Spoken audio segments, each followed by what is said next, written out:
လူငယ်တယောက်ဂိမ်းဆော့ပြီးဆိုရင်ဗျာဘယ်မိသားစုပဲအတိုင်းဝိုင်းမှာအားပေးတယ်ဆိုတာမရှိဘူးဗျာ။ဘာကြောင့်ဆိုဂိမ်းစမားဆိုရင်သူတို့ရဲ့အစိတ်တဲ့အမြင်ထဲမှာ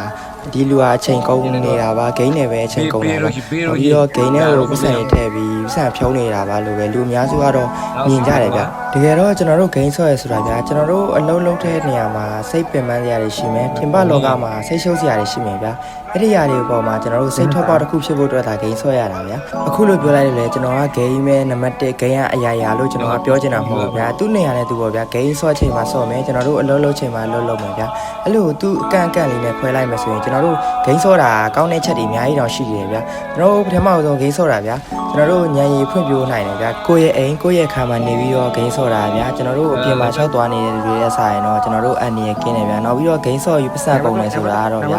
ကိုထဲမှာကုန်တာဗျာပတ်စံကဂိမ်းကပတ်စံမထည့်လဲဂိမ်းဆော့လို့ရနေတယ်ဗျာဘာသာတို့ဂိမ်းဆော့ရဲ့နေရာမှာကိုယ့်အတွက်ကောင်းကျိုးတွေပါရှိတယ်ဆိုးကျိုးတွေပါရှိတယ်ဆိုတာကိုကျွန်တော်တို့တစ်ချက်လောက်ဒီဗီဒီယိုရဲ့ကွန်မန့်မှာပြောခဲ့ပေးလို့ရပါတယ်အားလုံးပဲဖမ်းပါပဲနောက်ဗီဒီယိုမှာပြန်တွေ့ကြမယ်နော်ခကြောင်းလားခကြောင်းပြီးကြပါပြီးကြဟုတ်ပြီတဲ့ဟောဒီကြီးဟာတဲ့ရတဲ့ဟောဒီကြီးဟာဒါပြီးလဲ